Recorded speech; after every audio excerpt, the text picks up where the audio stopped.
서울시의회 국민의힘이 마을 공동체 활성화 지원 조례 폐지에 나섰습니다. 오세훈 시장의 시민단체 활동에 대한 부정적인 인식과 함께 이를 뒷받침할 지원 폐지 조례까지 의회에 상정되면서 더불어민주당과 시민사회의 반발이 거세지고 있는데요. 지역사회의 마을 공동체는 이미 축소되거나 그 활동이 위축되고 있습니다. 엄정규 기자입니다. 국민의힘이 지난 10월 시의회에 제출한 서울특별시 마을공동체 지원조례 폐지 조례안. 지난 10년간 서울시에서 지속한 마을공동체 활성화 지원을 없애고 자치구가 이를 주도적으로 추진한다는 내용을 담고 있습니다. 사업 과정에서 특정 단체의 혜택이 집중된다는 비판과 논란이 반복돼 이로 인한 비효율을 폐지 이유로 들었습니다. 더불어민주당은 곧바로 성명을 내고 반대 입장을 분명히 했습니다. 시민자치와 협치 사업의 축소와 폐지는 시대를 역행하는 폭거라는 주장입니다.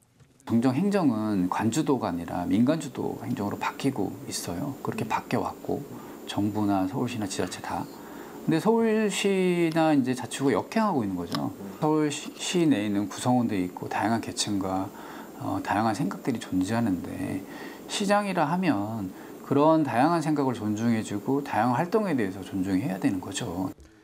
조례안은 현재 시의회에서 처리 중이지만 지역사회의 마을 공동체 사업은 이미 고사 직전입니다.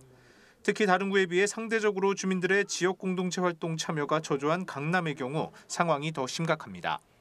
서울시의 지원이 끊기면서 강남구 마을공동체 지원센터는 이미 지난해 문을 닫은 상황.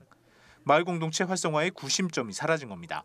중간 지원 조직을 통해서 훨씬 더 체계적이고 안정적으로 마을 공동체를 활성화시킨다는 의미가 있었는데 이거를 무슨 ATM기니 이런 식으로 이야기를 하셔서 편가르기죠. 너희 박원순 편이잖아 이런 건데 누구의 편도 된 적은 없고요. 박원순 씨가 마을 공동체를 지원하는 정책을 폈기 때문에 협치를 했던 것인 거죠.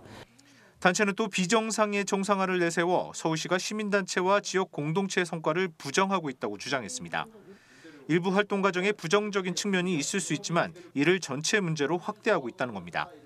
실수도 있을 것 같고 나쁜 사람도 있을 수도 있어요.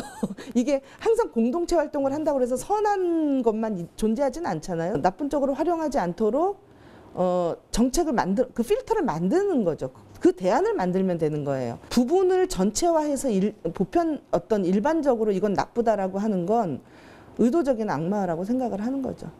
서울시의 지원 축소와 이를 뒷받침할 조례 폐지 움직임에 10년간 진행했던 마을 공동체 사업이 존폐의 기로에 섰습니다.